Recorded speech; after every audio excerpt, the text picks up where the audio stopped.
January night 2022. Suddenly, North Korea's internet vanishes. Government websites blink offline without warning. Was it a retaliation for Kim's latest missile tests? Experts suspect a massive cyber attack, maybe by a rival government. But the truth? A single hacker. In pajamas, with a grudge. Why did he do it? And how far was he willing to go to make North Korea pay? 1 year earlier, an American cybersecurity researcher sits at his desk, scrolling through code. He's known only by his handle P4X. Late one night in January 2021, P4X receives a message from another researcher offering a new hacking tool. Curious, he opens the file in a secure virtual machine. Nothing obvious happens, but within a day, Google publishes a bombshell blog post. North Korean hackers are targeting Western security researchers with booby-trapped files. P4X checks the tool he was sent, and his stomach drops. The file hid a backdoor, a secret doorway for intruders. North Korean spies had tried to hack him. P4X is stunned. Why would a nation-state go after him personally? He had narrowly avoided disaster by isolating the malware, but the attempt left him shaken. He soon learns he wasn't the only target. It was part of a broad campaign by North Korean operatives to steal hacking tools and vulnerability research from experts like him. In other words, Pyongyang's hackers were hunting the hunters. He expects the US government to swoop in. After all, being attacked by foreign cyber spies feels like an act of war on a private citizen. An FBI agent does reach out to P4X, but only to take his statement. There's no follow-up, no help securing his systems, no retaliation against the perpetrators. Weeks pass, then months. Silence. It's as if nobody's coming. P4X feels abandoned. There's really nobody on our side, he concludes bitterly. He's a hacker exposed to a nation's spies, and no one will protect him. That's when a seed of resentment takes root.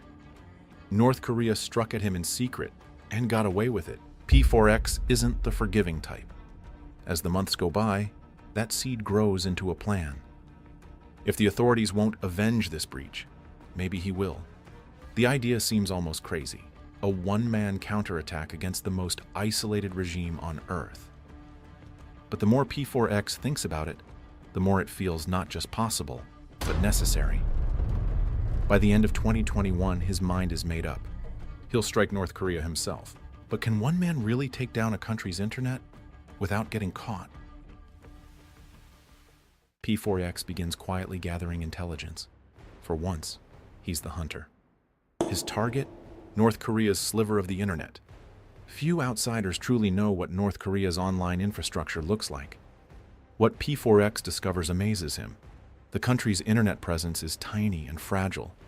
Only a few networks and dozens of websites serve the entire nation. It's a digital house of cards, propped up by aging software and sloppy security. To a seasoned hacker, it's full of unlocked doors. Night after night, P4X scours North Korea's systems from afar.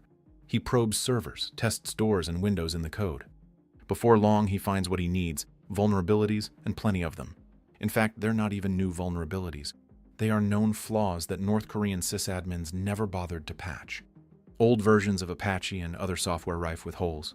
An outdated Nginx web server bug that collapses the system if you simply send it a weird header.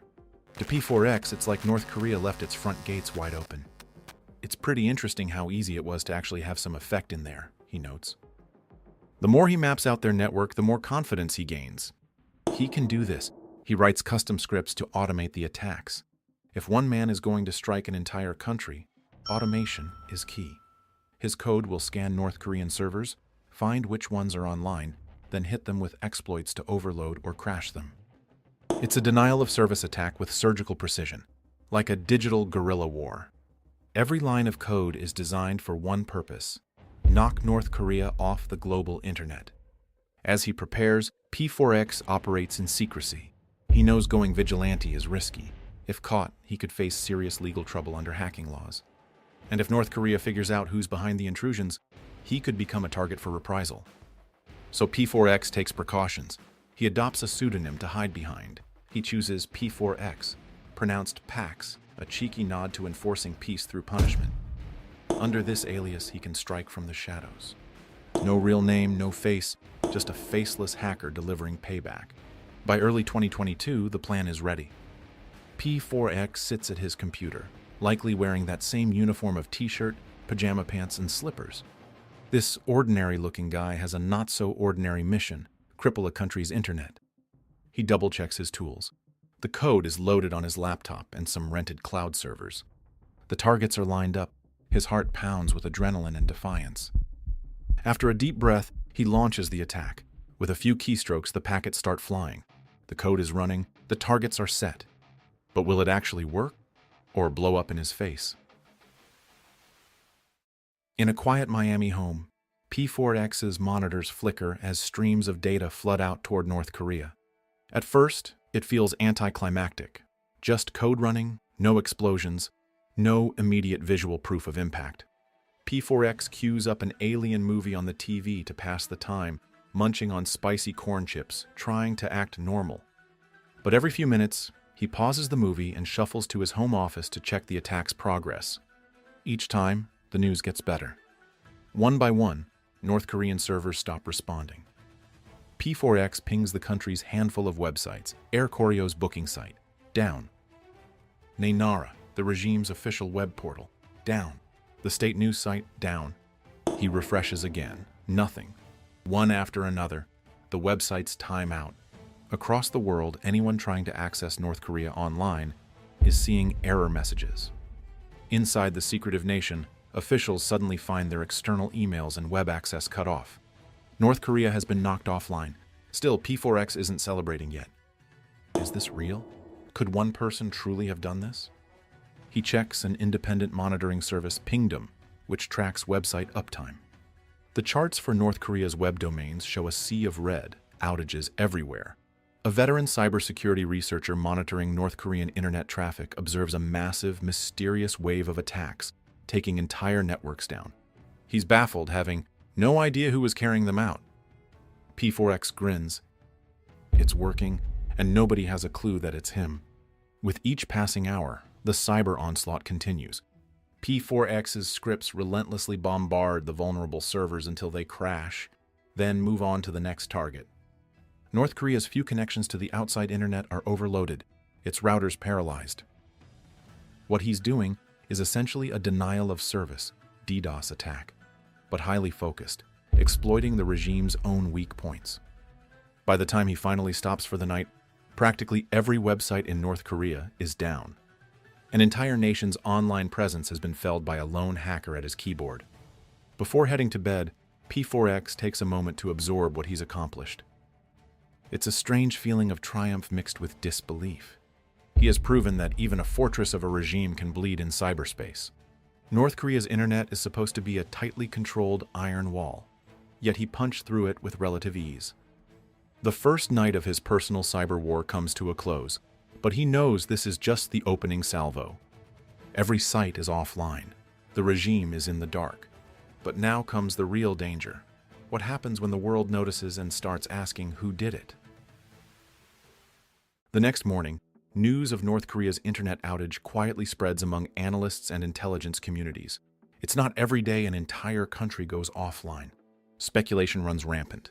Did U.S. Cyber Command or another state-backed hacker group take direct action? The timing is suspicious. North Korea had conducted a flurry of missile tests just days before. Some whisper that this must be a punitive cyberstrike by a world power, a secret message telling Pyongyang to back off its saber rattling.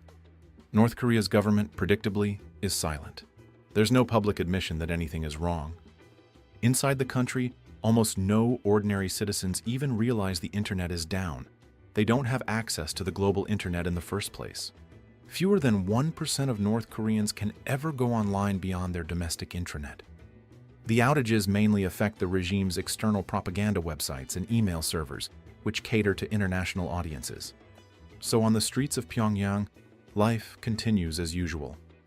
The blackout is an embarrassment for the leadership, not a nationwide crisis. But abroad, among the small circle of North Korea watchers, the outage is big news. For several days in a row, nearly all of North Korea's handful of websites are unreachable. Tech forums and Twitter light up with chatter. Is North Korea under cyber attack? When some sites briefly come back online, they soon crash again. It's as if someone is toying with the regime's connection to the outside world, flipping the switch off and on.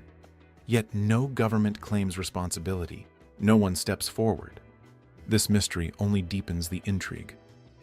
Was it a new form of covert pressure by the US or South Korea? A retaliatory strike by hackers from an enemy state? The lack of answers creates an almost cinematic whodunit. Little does anyone suspect that the person holding North Korea's internet hostage is not a nation's cyber army at all, but a lone hacker at home. P4X watches this global guessing game quietly from behind his keyboard. He sees articles speculating on state-sponsored ops and laughs to himself. The world has no idea that this is a personal vendetta playing out in real time. For P4X, that confusion is part of the satisfaction. He doesn't want fame or credit, not yet anyway. Staying in the shadows keeps him safe, and as long as the regime doesn't know who's hitting them, they can't hit back. Still, the longer the mystery goes on, the more questions bubble up. How long can one man keep this up? What if North Korea finds a way to strike back digitally or even physically? The world might be in the dark, but P4X knows he's stirring a pot that could boil over. He's winning for now. But is there a price for humiliating a nuclear-armed regime? By taking down North Korea's internet, P4X has made his point, at least for now. Kim Jong-un's regime has been publicly embarrassed, shown to be so weak online that a solo hacker can unplug them at will. For P4X, this is vindication. He set out to annoy North Korea and show them there are consequences for messing with Western hackers. And he succeeded. I definitely wanted to affect the government as much as possible, and the people as little as possible, he says, his conscience clear. In his eyes, knocking out a few propaganda websites is like tearing down a dictator's billboards, a symbolic victory. Flush with success, P4X decides he won't stop at just temporary outages. The more he thinks about it, the more he realizes that his one-man operation could become something bigger. North Korea's hackers will undoubtedly continue targeting Western individuals if they remain unchecked. So P4X raises the stakes. He plans to go beyond just denial-of-service attacks. Next on his list, actually breaching North Korean systems, digging up secrets, and exposing sensitive information to the world. If simply shutting off their internet got the regime's attention, imagine the impact of stealing their data. But P4X knows even he has limits alone. So he quietly sets up a covert website on the dark web, calling it the Funk Project, short for FU North Korea. It's a rallying call for other hacktivists to join his cause. This is a project to keep North Korea honest, the site declares. He's effectively recruiting a team aiming to multiply his firepower. One hacker took the country offline. A handful could potentially dig deeper and hold the regime to account. It's the start of a vigilante cyber army in the making. Not everyone in the cybersecurity community applauds these rogue efforts. Some fellow researchers who are also targeted by Pyongyang worry that P4X's vigilante justice might interfere with classified operations. What if US or allied intelligence agencies have infiltrated those same North Korean servers? P4X's noisy takedowns could trip up quiet espionage missions. Others point out he's almost certainly violating the law. In the eyes of the US government, hacking is hacking, even if the target is a hostile foreign power. P4X is keenly aware of this. He knows the Computer Fraud and Abuse Act doesn't have a vigilante exception. By all rights, he's risking prison. And there's the specter of North Korean retaliation. They might try to identify and retaliate against whoever's responsible. So is P4X scared? Surprisingly, no. He's motivated by a mix of anger and principle. North Korea's regime, he reasons, commits outrageous cyber attacks and human rights abuses, operating with impunity. He's decided someone has to push back. My conscience is clear, he says confidently. To him, exposing Kim's weakness and sending a message is worth the risk. In fact, his message isn't just for North Korea, it's also for his own government. By going rogue, he hopes to shame US authorities into recognizing the threat and protecting individuals like him in the future. If no one else will defend against these attacks, P4X will. And he'll make sure everyone knows it can be done. As for how far he'll go, when asked what the endgame is, P4X chuckles. Regime change. No, I'm just kidding, he says. He insists he's not trying to topple governments just to prove a point. And he'll keep hammering North Korea's networks until that point is unmistakably made. So far, no law enforcement has knocked on his door, and North Korea hasn't figured out who he is. The first shots of this one-man cyber war have been fired, and P4X stands unpunished, unidentified, and unbowed. His fight continues in the shadows, leaving a repressive regime looking over its shoulder, and the rest of the world wondering just who struck the Hermit Kingdom online, and if they'll strike again. North Korea doesn't know who's hitting them. Law enforcement hasn't come knocking. But how long can one hacker stay invisible in a war this dangerous? One man in pajamas brought an entire regime to its knees. But what happens when thousands of criminals don't just take down websites? They sell your identity like a product. To see how stolen lives became a global business, watch our next story. The dark web's Amazon for stolen identities.